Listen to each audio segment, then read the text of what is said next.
Emmy. He has 6 for making drugs on Breaking Bad, and now... For decades, Bryan Cranston was the man Hollywood kept forgetting. A familiar face, but never the star. A side character in sitcoms. A supporting actor in commercials. An entertainer people recognized, but never truly saw. And then, seemingly overnight, he became Walter White, the most terrifying, complex, and brilliant character television had ever created. A transformation so shocking, so unthinkable, that it shook the entire industry. How did a man in his 40s, broke, ignored, underestimated, become the actor who redefined modern storytelling? How did a struggling performer, shaped by abandonment, loneliness, and decades of rejection, rise to create a character studied in universities and worshipped across the world? This is the untold story of Bryan Cranston, a story of wounds that never healed, a career that almost never happened, and a rise to greatness as unexpected and explosive as Walter White himself. Bryan Cranston was born in 1956 in Los Angeles, into a family that looked successful from the outside, but was quietly falling apart. His father, Joe Cranston, was an actor, ambitious, charismatic, but trapped in the brutal cycle of Hollywood rejection. His mother, Peggy, was an aspiring radio performer, warm and witty, but emotionally fragile. As Bryan grew older, the cracks turned into chaos. His father's career collapsed, pulling the entire household down with it. Arguments became routine. Bills piled up. And then, one day, Joe Cranston simply walked out, disappearing from Bryan's life for over a decade. For a young boy, the abandonment was devastating. Bryan later said that his father's absence became the defining ghost of his childhood, a wound he would spend decades unknowingly carrying into his acting. The home became darker. His mother began drinking more heavily, slipping into sadness and regret. Yet in this unstable world, Bryan found refuge in imagination. He loved putting on characters, observing people, studying human behavior.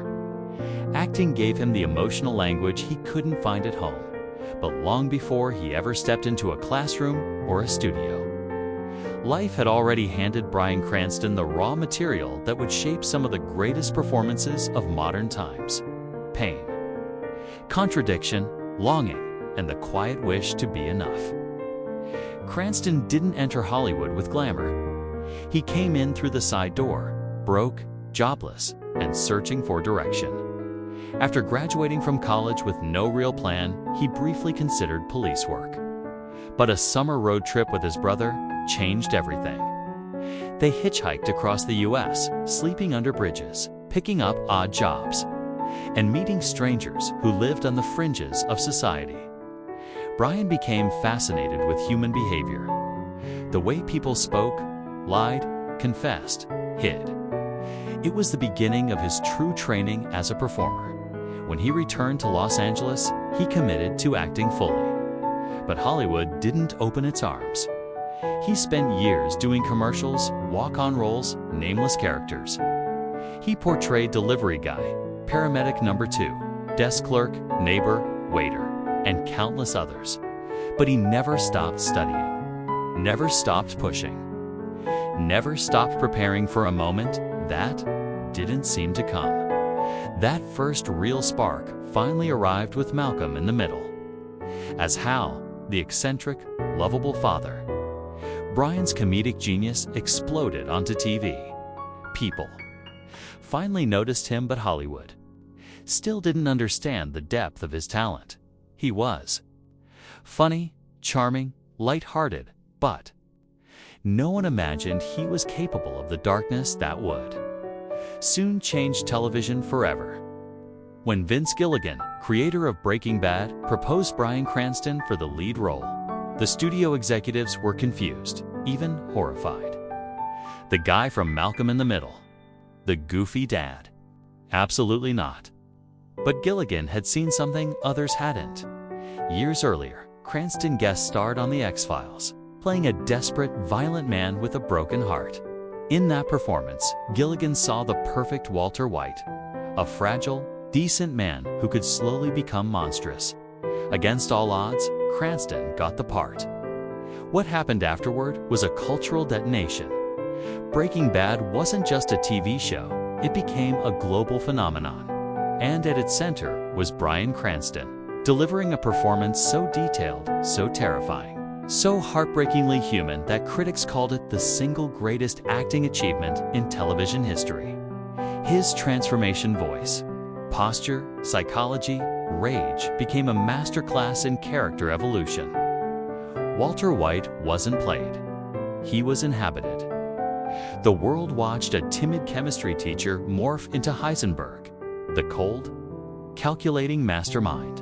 Awards poured in for Primetime Emmys for Best Actor, Golden Globe Screen, Actors Guild Awards, and his name carved permanently into pop culture. Cranston became Hollywood royalty. Directors sought him out.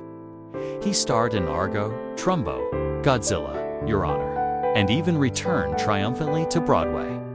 But behind the triumph, a darker truth lingered. Fame had its own price, and the world was about to dig into the wounds he had always tried to hide. As Bryan Cranston's fame exploded, so did the scrutiny. Journalists began digging into his childhood, resurfacing painful stories about his father's abandonment and his mother's alcoholism. Old interviews were dissected. Family tensions were dragged into the spotlight. Cranston himself admitted that the deep emotional weight of portraying Walter White pushed him to the edge. The darkness of the character followed him home. His mental health suffered. He had nightmares, anxiety, and long stretches of silence where he felt he was losing himself. Some critics accused him of being typecast in his own shadow, claiming he would never escape the Heisenberg image. Every new project he touched was compared, often unfairly, to Breaking Bad. Then came political controversies. Cranston spoke candidly about social issues, drawing backlash from both sides of the political spectrum. Headlines twisted his words. Social media erupted for the first time in his career. Cranston felt the sting of fame turn against him. Several films he starred in underperformed at the box office, giving fuel to critics who argued he had peaked and would never reach that level again. The pressure grew heavy, not just for him, but for the family he fiercely protected from the media spotlight. But Cranston had been broken before. He had survived loneliness, rejection, and decades of being invisible. He knew exactly how to rebuild. Instead of running from the shadow of Walter White, Cranston did something unexpected. He embraced reinvention. He dove into theater, returning to Broadway with powerful performances in Network and All the Way. Critics praised him for proving he wasn't just a television actor, but a world-class performer capable of dominating any stage. He expanded into writing, directing, and producing, using decades of experience to mentor younger artists. Cranston's memoir, A Life in Parts, became a bestseller, raw, honest, and deeply moving, off-screen. He channeled his success into meaningful causes, helping young performers, funding arts education, supporting children in need, and working quietly on environmental initiatives. Most importantly, he cultivated a new identity, one rooted not in Walter White's ruthlessness, but in humility and craftsmanship. Cranston became the symbol of something Hollywood rarely sees, a performer who rose to greatness without losing his humanity. Bryan Cranston's legacy stretches far beyond awards or ratings.